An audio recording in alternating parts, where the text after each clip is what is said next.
Right, good evening, and thanks for clicking on to the Wednesday edition of Vogan's European Outlook. Before we continue with the video, be sure to like, share, and subscribe. I do greatly, as always, appreciate it. I did notice a few comments in recent days with regards to the sound quality of the videos. I do apologise about that. I'm going to look into it. Let me know in the comments below today's video if there's any improvement. I've went into the built-in microphone part on the laptop here. As you probably know anyway, I'm not particularly tech savvy, so I've tried to try and kind of improve the volume as I speak. So I don't know whether it's made any difference or not. So I would greatly appreciate it if you could let me know if there's any improvement in terms of the sound quality in today's video. So, but let's get right into it. A little bit tight for time, so I'm not going to be overly long in today's video, but I want to show you a couple of interesting tweets. Then we'll move on to the day-to-day weather. We could make a run at 27 Celsius as we move towards the upcoming weekend. Warmest by a long shot of the year so far. Even up here across northern Scotland, wouldn't be surprised if it was scrape out at 24 Celsius. Before we start to see a change taking place through the course of the weekend. Don't know the timing of that change, but it could be a thundery breakdown late in the weekend and into the early portions of next week. Soil moisture content, an interesting tweet here by London and Southeast Weather, the Snow Dreamer. Recent warm and dry weather has really dried out soils in Eastern Europe, he says.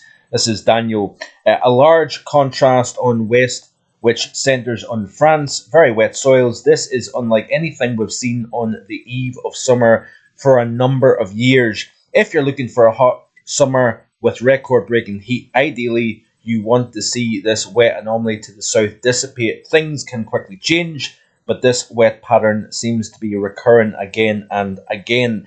And I thought this was quite interesting because often every summer build up to a forecast, soil moisture is something that is always a part of the forecast. Where the wettest soils are versus where the driest soils are. I tend to go with, and it's not always a given rule, you tend to find where the driest soils are, that is where the heat wants to go potentially into the summer season. Where you've got the wettest conditions, that sometimes can be where lower pressure tends to kind of linger over, and you've got that kind of feedback. Sometimes you increase rainfall over an already wet or saturated ground. So it'll be interesting to see. I do hope, if I've got time tomorrow, to look at the latest long-range models for the upcoming June through August period. So stay tuned for that. If you haven't already done so and you're interested in that, be sure to hit that subscribe button and hit the notification bell as well so you don't miss any future upload. Interesting soil moisture content within the atmosphere is at record-breaking levels. A combination of warm sea surface temperatures, the El Nino, and other aspects as well, likely driving a wetter than average atmosphere overall. And that is quite a likely contributing aspect to the wet pattern that we've seen really from the second half of the summer right up until now. Now, up until now, with regards to the month of May, we've got quite the contrast north and south over the UK. So Kinloss, for example, on the Moray coast, there's been 0 millimetres of rainfall within the first week of the month.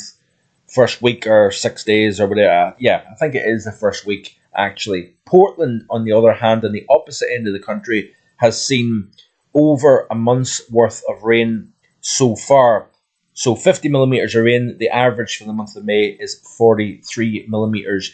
And I would not be surprised, given the overall pattern that we expect to see through the second half of this month, that we continue with this kind of dry north, wet south. And that is part of the May outlook that I've had since the end of April in terms of rainfall distribution. So also an interesting one here. This is the High Tyrol or Tyrol region of Austria. This is some of the highest road routes in Europe. And just to give you a sense of the conditions away up at nearly 2,500 meters above sea level, this is the high mountain road routes of Central Europe. And the crews are doing a tremendous job at trying to clear a winter's worth of snow. just thought this was an interesting one that I would like to share with you. So these roads get completely blocked off during the course of the winter season, and it really takes till about mid to late May for these roads to become passable, and then you've got a very small window of opportunity for high road route passage. So basically, June through August, you tend to get these roads open, and then you start to get the first snows of the season, and eventually the road becomes blocked once again. But it's not really particularly related to anything, but I just thought, in essence, I would show you that tweet there with regards to some of the high road routes.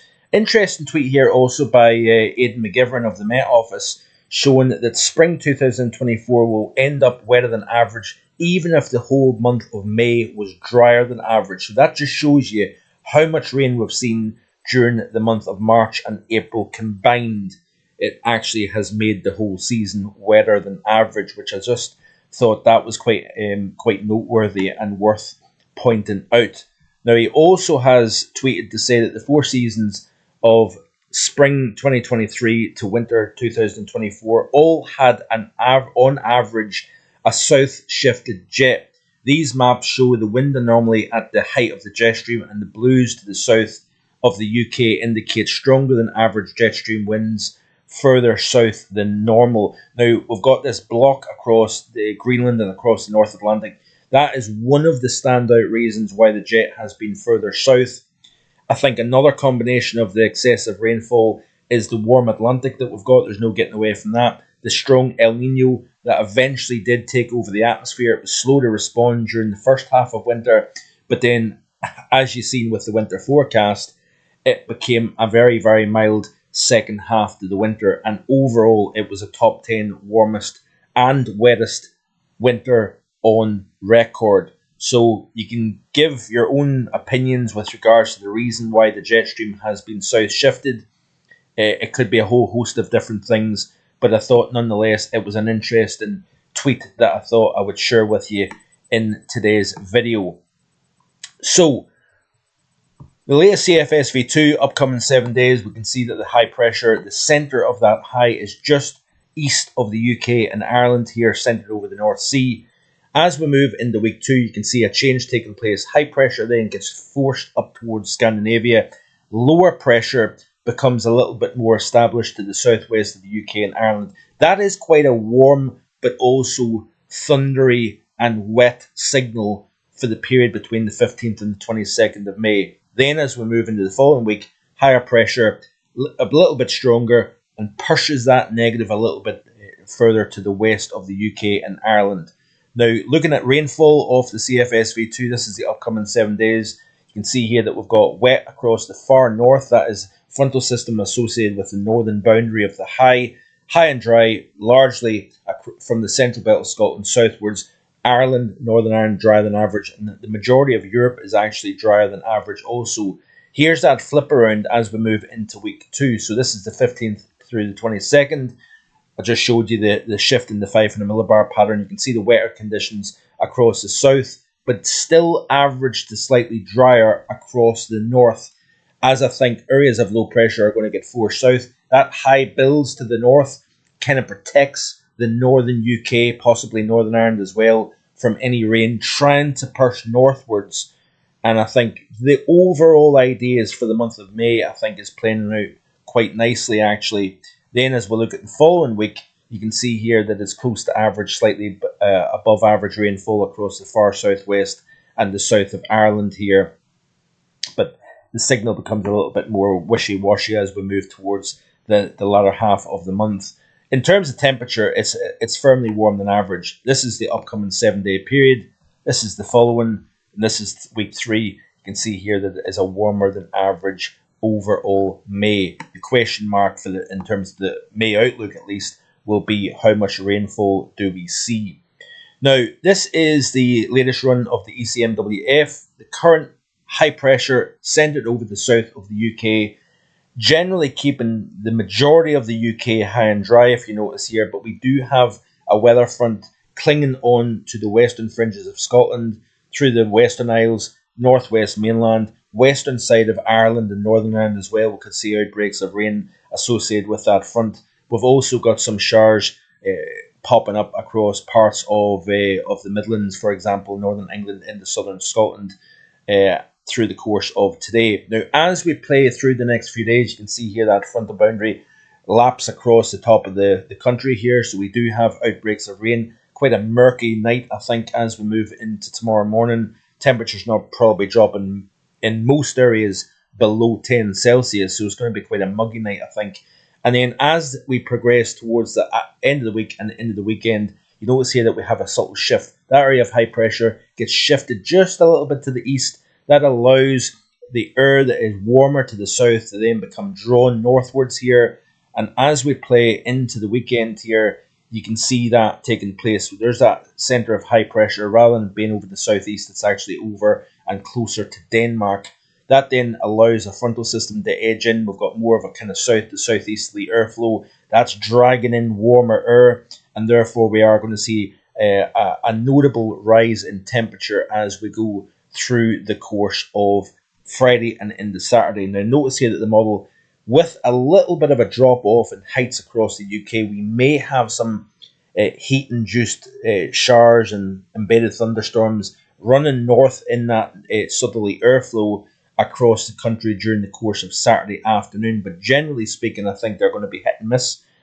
And then it's really as we move towards the second half of the weekend, area of low pressure starts to make an approach, destabilises the air mass over the UK, triggers showers and thunderstorms. Notice here the high is well over to the southern Baltic Sea by this stage, according to the latest run of the ECMWF. And then it looks as if we've got quite a thundery breakdown developing Sunday and into Monday here. Quite large, widespread areas of heavy rainfall, showers, thunderstorms, you name it, we will probably have it into the early portions of next week. But this is still a mild flow. It's not going to be cold, particularly here. And this is a little bit different to what I showed you I think even just yesterday, that we've seen the 850 temperatures and the colder air moving in during the second half of the weekend and into early next week. It looks as if that's not necessarily going to happen just the same way. So actually, speaking of the 850 temperatures, let's have a quick look at the 850s and see what they're showing. So this is the here and now. We have got slightly milder air now becoming more established across the UK and Ireland here. As the high becomes a little bit east shifted, notice here the warmer air across Iberia, across France. Watch as we progress towards the weekend here.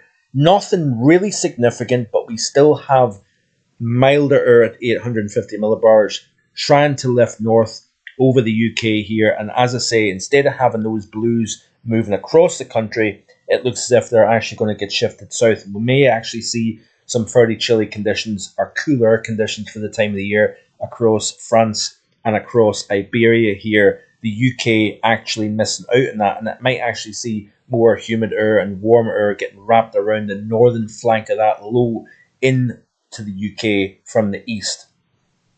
A lot of uncertainty as we go through the next several days. So keep it right here on my YouTube channel. As I've already said, hit that subscribe button if you're interested in seeing aspects with regards to the long-range models for the summer season. We're going to also have an updated Atlantic hurricane season forecast in the days to come as well. And weather talk, I am going to be busy over the next week or so interviewing a couple of new folk, and I will be delighted to bring that to the channel in the coming weeks to come as well. So stay tuned for that. Like, share and subscribe. See you tomorrow with more, hopefully. Bye for now.